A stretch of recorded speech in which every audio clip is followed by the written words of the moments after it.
Hi everybody, this is Peggy for Cropstop.com, and tonight I want to go through a little demonstration on how to use the Heartfelt Decorative Frame Die. There's been some issues about it, people not happy, they're saying it's not cutting properly. Well, it is a very, very intricate die. As you can see, all these individual little holes in there and the embossing that needs to be done. It can be used, you can use it with any of your die cutting machines, your Grand Caliber. I'm actually going to be using the Cuttlebug because she's my girl. We use her all the time. I want to just show you step by step how I do that and some of the little tricks that I found that makes it work beautifully. It is the most beautiful die.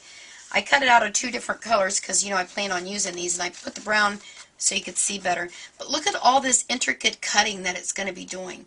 And when you're cutting a die like that, obviously some things to consider are going to be the weight of your cardstock.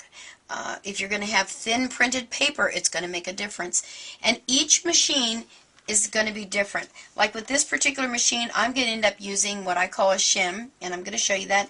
Some machines are so tight that you aren't going to need that. That isn't just with this die. It can be with any of the Spellbinders. It can be with any of the Sizzix dies. It can be with anything. Each one is individual, kind of like we're individuals.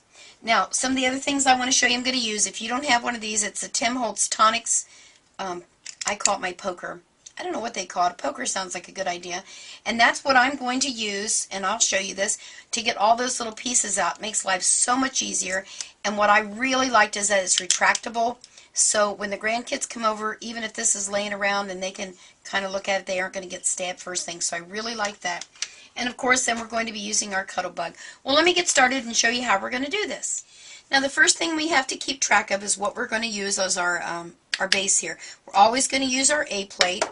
So I'm going to lay it down here. Actually, hopefully the camera can keep up with me. I'll move things around a little bit so you can see the sandwich that I'm actually going to use. I'm going to use my A plate. I'm going to put my die with the dies coming up. And then I'm going to put my piece of cardstock right over that. And then I'm going to put my C plate. And then I'm going to do it a couple ways. I'm going to use my B plate on top of there. Now let me pull my Cuttlebug girl back in here. Now the first time I did this, it did not cut all the way through, and I'll show you how I remedied that. So here we go. We're going to go through. Kind of hear it cracking a little bit, and I always wheel it back. And let's see what she did this time. And I want the camera to come real close if it can. Steve, if you can manage that. Can we zoom in on that?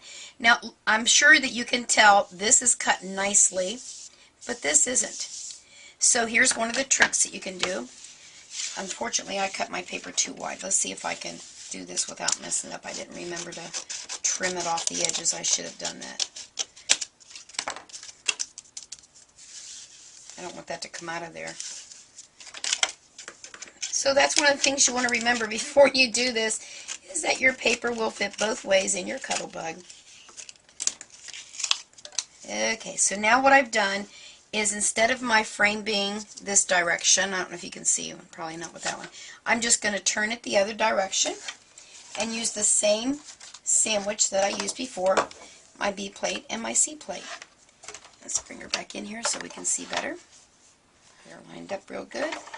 Now this is one of the newer Cuttlebugs. She's the slim line, and I'm really liking it. And of course then I come back through the other way. Now let's take these off and see if she cut that time. And still not all the way. There's still some intricate places right in here that she didn't cut. Now, there's nothing wrong with the die. There's nothing wrong with the Cuttlebug. It's because it's so intricate and because of the way that this has been calibrated, is that the right word, where the rollers are. So here's what I'm going to do. Just to make sure, I'm going to go ahead and put my C plate back. And then whenever I get embossing folders, that, you know, they have these pieces of cardboard stuff in there that's kind of slippery, kind of glossy. I use those for my shims, so I have a whole paper clip full of those. Let's try that with a shim in there and see if that does the difference. It'll be a little tighter. Now, you know, if you're doing your Cuttlebug, let me go all the way through, and she won't take it, don't force it. Let's see if my little shim worked this time. Well, I think we finally have success. It looks like now everything has cut, Now the other thing you can do is emboss it, because there are areas on here to emboss. Well, that will take off there anyway. So I'm going to leave that there. And then there's embossing rubber out there. This actually, all I have on hand right now is, it's plumber's repair from the hardware store, and it's in a plumber's repair kit, and it's a hunk of rubber. But honestly, there is rubber out there that Spellbinders puts out.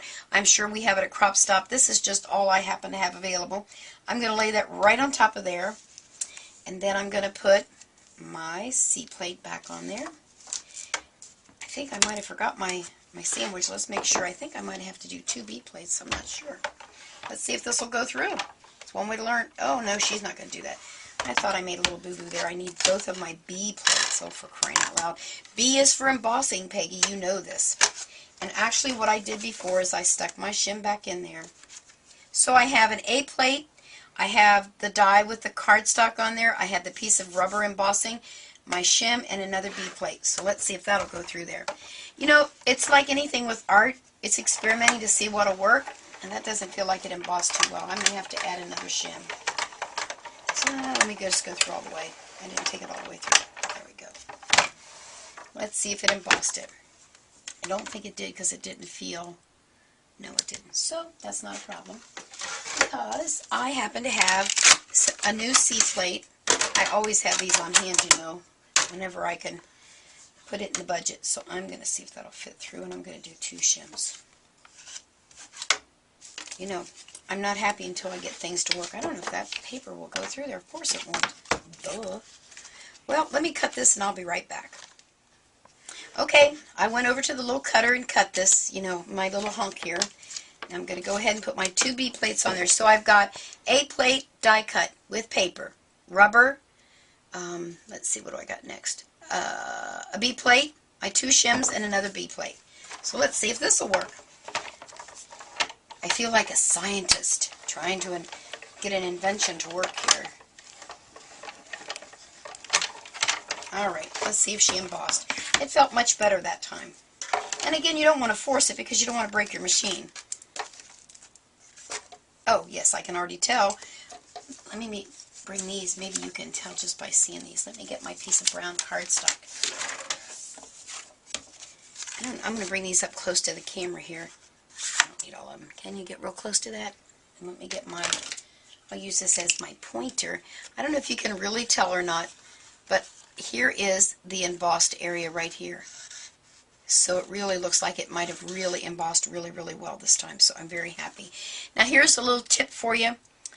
I may not use this window die again for a week, a month, a year, who knows. So what I do is I store mine, and I will put in there a little post-it note or a little sticker on there. This is the sandwich I use. Then we won't spend all this time trying to figure out what I used. So let's get this stuff out of the way. Now what I do, I turn my die over this direction. Now we've got all these little things to poke out. The best way to do that's while it's in there, and you just use your little Tim Holtz poker here, and they come right out. So I'm going to go through. So let me poke those out, and we'll continue on. They're coming out of there really well.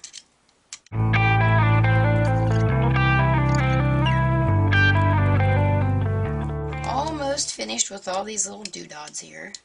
Okay, now, oh, I forgot one right there. Alright, so there's all my little flickers. And no, I am not going to save those and use those on another project. I can handle throwing them away. Now, here's how I found was the easiest way, because if you look, this is really down inside the die. This is how I found that it comes out the easiest. I take my little needle point and push in some of those larger places. And then you've got it raised up. You get it raised up there a little bit. I had it raised up once. And then I kind of let my little blade do the walking around so that I don't tear it after I went to all that trouble. Voila! Oh my goodness. This is gorgeous. Absolutely gorgeous. This is absolutely perfectly embossed, perfectly cut out. So there you are. And I tell you, if you check over on Crop Stop, and if you also check my blog, you'll see some finished cards that I've done with this. There's so many things you can do with it. You can put colored cardstock behind the window, leave it white, whatever you want to do. And then I actually found some cardstock that had little teeny weeny people that were out playing, so it looked like you were looking through your window out in the yard looking at the kids playing. So that is the best way for you to go ahead and cut out this decorative window die from Heartfelt Creations. And make sure you stop over at cropstop.com. She has these, plus there's a lot of their other stamps that she has over there. And the really cool thing about Heartfelt products is that they have dies that match the stamps. It's awesome. You got to check it out. All right, that's what I wanted to show you today. You have a great night. Take care. Bye.